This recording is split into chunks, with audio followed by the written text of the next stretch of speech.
Broadcasting from the business capital of the world, this is the Podcast Business News Network. Welcome back to the show. We are excited to have Ann Strong here joining us once again from Ann Strong Companies, based out of Santa Fe, New Mexico, the land of enchantment. And we're here to talk today more about the small business coaching she does, and again, all about the work she does. Let me have her start by introducing herself. Hello, Ann. Welcome back. Hi, thank you very much. So yes, I am a small business coach and a StrengthsFinder trainer, and I am very excited about everything small business, and particularly when people know their strengths, because it just makes it exponentially more effective for them. Beautiful. Well, for today, let's get started with just a little bit of your background and what it is that you do. Sure. So with the small business coaching, I work with small business owners who want some support around growing their business more effectively, with less mistakes, with a shorter ramp up time. You could just go on and on and on. And with StrengthsFinder, if I work with a small business owner, I have them take the StrengthsFinder. So I learn their top 5 natural strengths. So that helps me to understand how to best coach them based on their strengths. And I also work with teams, helping them to better understand how to work together based on their top 5 strengths. Perfect. Well, that's I know for today. We're going to talk about small business owners thriving with coaching. And this is what our third show now at this point? It is. Oh my goodness. So what kinds of small business do you think really can benefit from your help? It really depends on the owner. Oftentimes, the owner is the only employee, if you will, or sometimes it's a couple, or sometimes it's 2 people who are business partners. And so it really starts with them. And then when they start to have employees, which even the step in between them by themselves and employees is usually subcontractors. So they might be working with subcontractors, but regardless, subcontractors are people, employees are people. And so the business owner, no matter what kind of business, they have to be willing to do what it takes to succeed. And sometimes that's way more than they imagine. Sometimes it's not in the areas they imagined. Like, they don't need to be good at bookkeeping, but they need to know how to hire a good bookkeeper, if that makes sense. So, and there's a lot of those kind of decisions. So they have to be really motivated to want to do it on their own. And there's great rewards from doing it on their own. They're the master of their own ship, so to speak, and can guide it in any direction they want to go.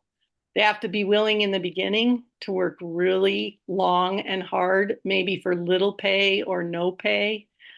They have to rebound quickly from things when they aren't working. They have to know, when to stop something because it's not working.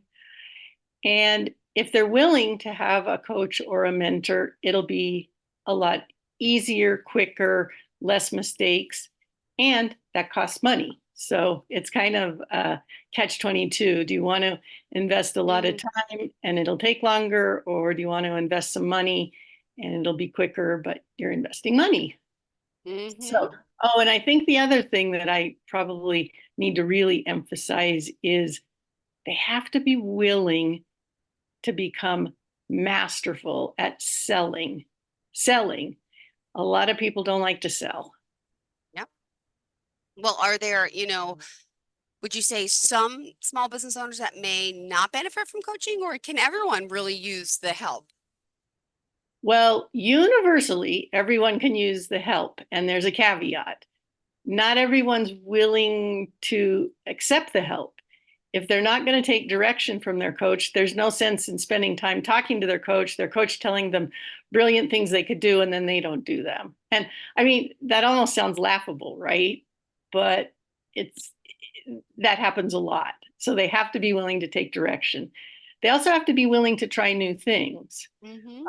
Oftentimes, they're particularly resistant in the area of selling. They think their product or their program or their whatever they're selling is so magnificent that it'll just sell itself. And that's just not true. So they find that out quickly. What else? What other ways that if they're not willing to maintain a positive attitude through it, it probably doesn't make sense for them to get coaching because they're going to try some things. Some things are going to work brilliantly. Some Okay. aren't going to work at all. So they've got to keep that positive attitude. But So I think overall, are there things that will help business owners succeed? Like, is there a little bit of a format to, would you say some tips that will definitely, help them? probably the first one is about the IRS. They have to understand taxes or get an accountant or bookkeeper who does. They have to set aside every dollar that comes in. They have to set aside a certain percentage. So at the end of the year, they're not stunned about a huge bill for the IRS that they don't have the money. So if they're setting aside the percentage as they go, that's brilliant. And to do that, they probably really need to hire at least a brilliant bookkeeper. And if not, also maybe, or instead of a bookkeeper, an accountant, so Yeah. that they've got somebody paying attention to that because Yeah. that's not their interest or their skills or their strengths. Oh, well, let me, So oh, go go ahead. ahead. You go ahead. Well, uh, all those who are small business owners really wear so many hats, right? Yes, they do. Tell us all the things you do on a daily basis. I mean, you're responsible for making the appointments, for the finances, for the record keeping, for the schedules, right? I mean, it's Yes. got to be a lot. And you know what you didn't even mention is you didn't mention whatever their product or service is, right? Oh That's yeah, why of course. businesses, right? What they They, have to they want provide, yeah. they want to do that thing, but to do that thing, they have to do all those other things you mentioned. So yeah, it's quite a shock to most business owners. And as they grow and as their business matures, they can hire out the stuff that they don't want to do. But in the beginning, they do everything. So yeah, it's quite a shock and it's a learning curve. And if the excitement about having their own business can outweigh their dislike for some of the tasks. Like, I do not do much with my money, bookkeeping, accounting anymore myself at all. I have it all in a spreadsheet and I send it off to my accountant. I just talked to her today because it's tax season, right? And I'm like, yeah, you go. I'm over here doing my thing talking to Jill. I love it. And, what would you say, what kinds of small business owners are really thriving with coaching? I know we kind of asked that before, but I see it again in the notes, so I think it's something maybe you really want to point out, right? Yeah, so it's it's not so much like what kind of business they have, but they have to be willing to take direction. They have to be willing to try new things and sometimes regularly. It's not just like, okay, I'll get this one new software program and we're set. No, it's like, well, with that program, you need this program, and then you need a guy to tabulate it. And after he tabulates it, you need somebody else who can explain it to you. I mean, they don't think about all that because before they had one job and they knew those tasks, right? Now they have all the jobs and they don't know the tasks. So yeah, it can be a little rough. Oh my goodness, Anne, but you are passionate about what you do. And you said you started your first business, was it back in 81? It was. It was. Amazing. Where did you get this entrepreneurship, mind from? Who inspired you? I have no idea. I am the daughter of an aerospace engineer, worked for the same Wow. company almost his whole life, and a stay-at-home mom. And before that, she was a school teacher, elementary school. So my sister and I started our first businesses together. And I don't know, maybe it was a rebellion. Maybe we just liked our ideas. And in fact, our ideas did turn into something. So pretty quickly, we had some compelling evidence for, yeah, this is the way. And we are both still self employed. How many years later is it? About 40 years later. Oh my Wow. God. Yeah. And we still do business together. She is a search engine optimization genius, and she helps me get my leads through search Mm-hmm. engine optimization. Yep. So, yeah, I don't know where it came from, out of the ethers. Oh my goodness. Well, yeah, I remember you told the story about when you were little, you started young as an entrepreneur. Were you selling your mom's flowers or her seeds or something? Yeah, the flower seeds. My sister had nothing to do with that. She didn't want it. And I think then it was mostly because my mom wasn't real available. She was a person who would have been done better without kids, and she had 5. Oh my goodness. So I spent time with the neighbor ladies a lot because they had less kids, liked kids more, so Have more patience. exactly. So I'm over at the neighbor's house, drinking a Coke and selling them seeds. And yeah, that's where it started. But no, my sister didn't have anything to do with that. It was I when we used to sell painted rocks. I would paint rocks and sell them. well, And at least lemonade, you did yes. something. Good for you. Thanks. You had an art project. Yep. Oh. Well, and Yeah, also, how can we reach out to you? I know it should be your website's anstrong.com. it is. Okay, it's not popping up for me today. ANNSTRONG.com. I'm not sure if something's wrong with it, but I want to make sure people can connect with you. I know you're on Oh, Facebook as I am. well. So And and Strong LinkedIn. Companies, LinkedIn. And is there a phone number you want to share as well before we continue? Totally fine. Area code 720-312-8737. And really, that's the best way. Awesome. Thank you so much. And what do you think's happening with the future of small business? Are we increasing again? Because the big companies out there try to take over. Where do you see everything going for us? Yeah, I don't know what big companies are doing or not doing compared to small business, but I think as long as people have their good ideas, which people are not short on ideas, that they have that, but then they're also willing to stay in it for the long haul and learn the business skills. I think people who have great ideas, there's a percentage that are going to be motivated and do everything else around it to support it. And there's a bunch that aren't going to be able to. They thought, I had a client for quite a while who baked cupcakes for a living, and these cupcakes were heavenly, just heavenly.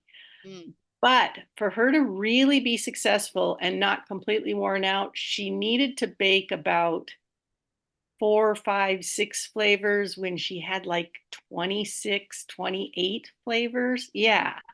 Yeah. So as you can imagine, that wasn't sustainable and she was young. But after a while, it's like, hey, I need sleep too.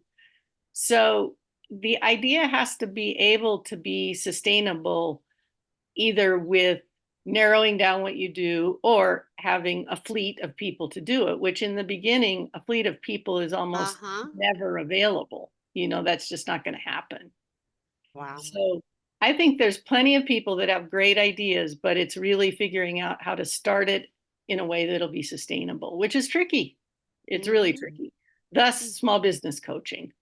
Got it. And did you want to share some of your client stories with us? How you're coaching, explain maybe how it works, the accountability factor, how many times a week you're meeting.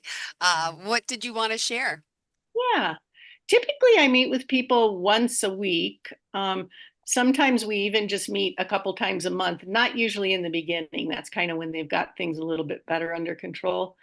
I have one client that I've been meeting with for 2 decades, and now we just meet now and again. He's in Denver. I'm in Santa Fe. He comes to Santa Fe occasionally. We do a session. I go to Denver occasionally. We do a session. He gets in a pinch. He gets on the phone. We do a session. Mm-hmm. So it really depends. One of my top strengths is called individualization. So I easily can do whatever the client wants to do. It's not like, no, it must be in this package and it must be on this day and it must be on this Zoom. Oh, wait, Zoom isn't working. Oh, well, we can't meet then. That's Mm-hmm. just silly.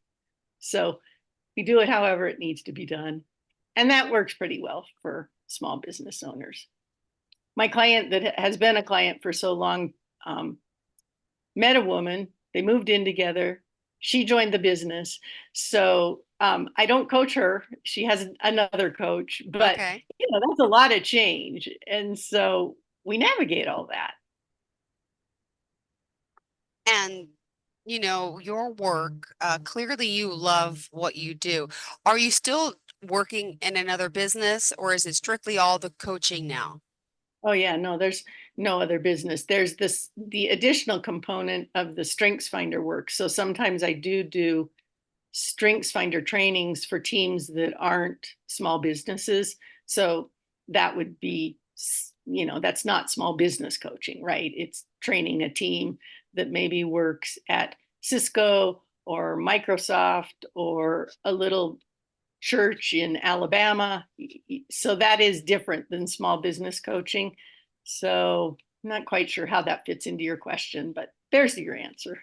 Oh, well, and clearly, there's, other coaches out there. Do you want to share what you feel you really bring to the table? What sets you aside that makes you unique? Why people should reach out to you and work with you? I know you're passionate about helping, but, what else would you say? That's funny. You really set me up, and I didn't even give you any talking points for this because it goes back to my specific strengths, just like it would any Yeah, coach's strengths. yeah, So I'll tell you about my top 5 strengths. sure. Number one is maximizer, which means I want to take something that's pretty good and make it awesome. So if there are business owners that are just starting, they're a hot mess, I'm not the best coach for them. If they've got some things going right and they want to do even better, I might be the right coach for them. So that's maximizer. Next strength is empathy, which is pretty self-explanatory. I know what's going on with my clients intuitively, and I always double check it. I'll say, you feel a little sluggish today. What's going on? And that opens the floodgate, right? Hmm. That's maximizer. My third strength is connectedness, which is it's probably the broadest of all 34 strengths. It might mean I make connections like networking connections. Oh, Jill, you've got to meet this gal, Marianne. She's wanting to get into broadcasting and she loves your style, right? So Hmm. that might be a connection thing. It might be that all of a sudden I know how to put a project together. All the pieces go into place. And it also has a spiritual component, believing in a higher power connected to all things. And I have all of those. So connectedness is by far my own favorite strength of mine. So number 4, I might have mentioned already, activator. If it's used improperly, it's the dive in the pool and on the way down, see if there's any water strength, ready, Hmm. fire, aim. But I don't do that anymore because I had a really painful lesson about jumping on something too soon. Got overextended when it was fun to buy a lot of properties and had to declare bankruptcy. And so Activator is more moderated now. We don't do stuff like that anymore. But I do get going on projects. I do get people going on their projects. That's Activator. And then my last strength is strategic. Couldn't live without it. I don't know how people who get through life without saying, oh, wait, that's not going to work. Let's try this and let's go do it now. So there you have it. I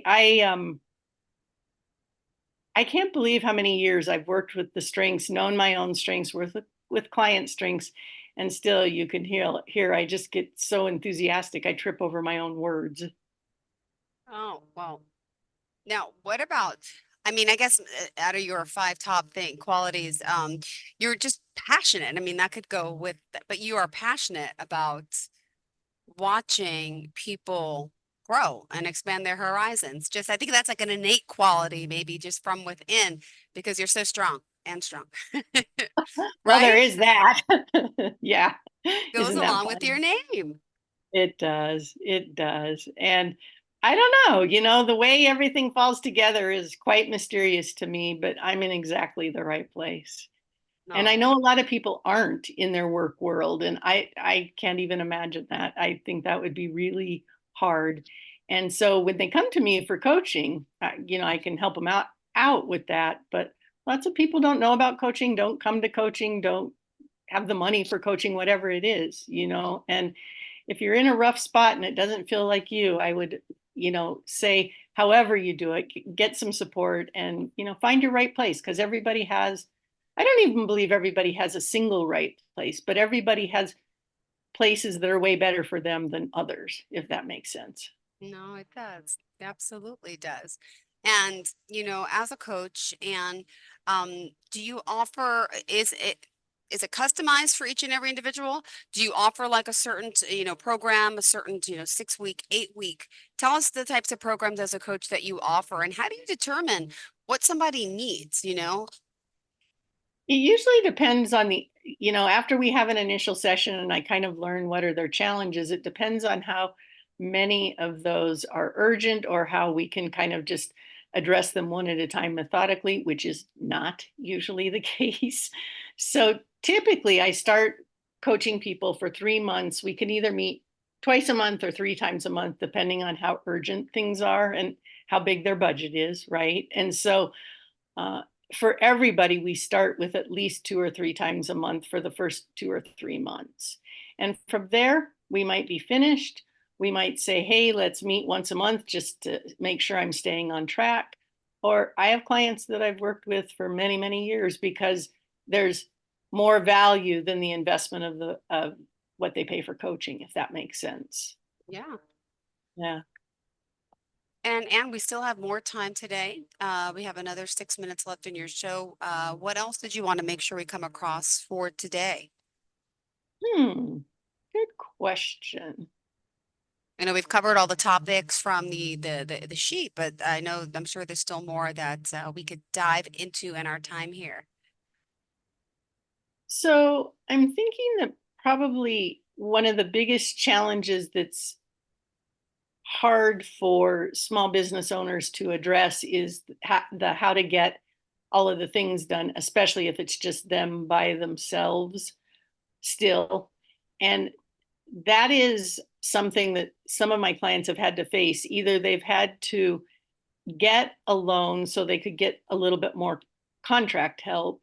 And by loan, they could have gone to the Small Business Administration, but in the very beginning of businesses, it's more like a generous relative or their spouse's income from their 9 to 5 job, so somehow allocate some money so they have some time to let the business really root. And that's hard for people and it's imperative. Even if they're successful, they're making the sales, they're doing the work they love, it just takes time. And then word of mouth starts to kick in, so they're not having to make as many sales calls because people are calling them. And so realizing that beginning phase, and it's going to be longer than most people think, is going to be what separates the people. Literally, it separates those who are going to stay in and be successful as a small business owner or those who really are better suited for a job. And there's no shame in that. None at all. Yeah. And so like today, what is your schedule? So we're here doing our call, right? Do you have clients after this? Do you work the weekends? What's happening for you, Anne? Yeah, I'll start with the weekends because that's where you left off. I am flexible, right? Because of my individualization. I don't usually meet with people on Sundays, although I would. But if somebody needs to meet on a Saturday because they can't do it during the week, I am fine with that. And I don't have anybody that I'm meeting with on Saturdays now, but for some reason, I'm doing quite a few trainings for church staffs. And some of them really want to meet on Saturday. They don't want to meet on Sunday because they're busy doing church on Sunday. But they take days off during the week, right? Because the whole weekend they're busy. So I'm really flexible with that. And it's fine with me to just look at my schedule and say, yeah, that works. Or, some weeks it's not going to work. I don't want to meet with them on my birthday, which just happens to be coming up next week, May 16th, for all you who need to send me a gift. I'm not going to work on my birthday. And, everybody else is going to work on my birthday, right? So it just really depends. Oh, well, happy birthday. When is it? What day? May 16th. So that's next Thursday. Okay, I'm trying to think. Okay, so I'll be talking to you the day after, I guess, right? Oh my goodness. So that's exciting. Another year older, another year wiser, and that's beautiful. I like that attitude. I've always worked on my birthday, which Really? yeah. Oh, no. Jill, if you take one thing away from me. No, when's your birthday? January 10th. I don't know if I'm going to remember till January 10th. You're going to have to write it down in your day timer. Go skiing, go to the Bahamas, whatever you like to do. Take your birthday off. Come Do on. something fun. No, I do. Right? I do. I have my two boys. We get to travel. We do fun stuff. So I'm okay. I'm happy with it. But All right. to leave off with everyone today, to reach out, would you mind giving us again one more time your phone number, the website, any contact information, how to get started? Sure. Phone number, area code 720-312-8737.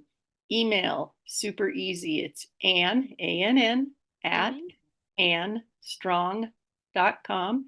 And my website, when it's ready to talk to you, since it wasn't willing to talk to Jill earlier, doggone it, is annstrong.com. Super We easy. got this. We have the whole Zoom figured out now. We got it. We're on. We got the video on. We got the audio on. I also chatted you. I don't know if you saw at the box. Do you know how to chat? I do, but I'm a horrible multitasker. I'm even looking That's at okay. it. I was like, hello, I can't see or hear you. There you Can go. you see me? But it obviously it worked out. So There thank it you for is. being here, Yeah. Anne. We appreciate your time. Enjoy your Of weekend course. and happy almost birthday. Okay. Thank you. Thank you. betcha. Have a Thank you, great Jill. day. And to all of our You too. listeners and viewers, stay tuned. We'll be right back with more. Are you looking for even more of the podcasts and hosts that you love? The Podcast Business News Network is proud to announce that you now have even more ways to listen live. Check out the MyTuner Radio, online radio box, and Simple Radio apps on iOS and Android, or find us online. Search for Business News Network on mytuner-radio.com, or search Podcast Business News Network on streama.com and onlineradiobox.com/US. Take your podcast on the go and don't miss a minute of the action.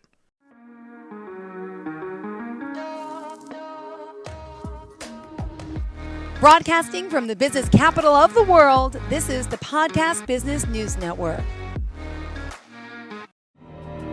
For nearly 2,000 severely injured veterans, everyday life has become filled with barriers. Day-to-day simple tasks can become pretty daunting. I have to carry my chair up 2 flights of steps or have somebody do it for me. What scares me the most is just the falling. When I'm struggling with my house, I think, to have that one great barrier just knocked down, it's crucial. Home for Our Troops is a wonderful nonprofit that builds a mortgage-free, fully adaptive, handicap-accessible house. And there's no catch. It'll be our very first home that we've ever owned. This is a game changer. This is where your life begins again. We need you to join us in completing this important mission. Please visit hfotusa.org and help build homes and rebuild lives. Because of you, everything's going to be okay.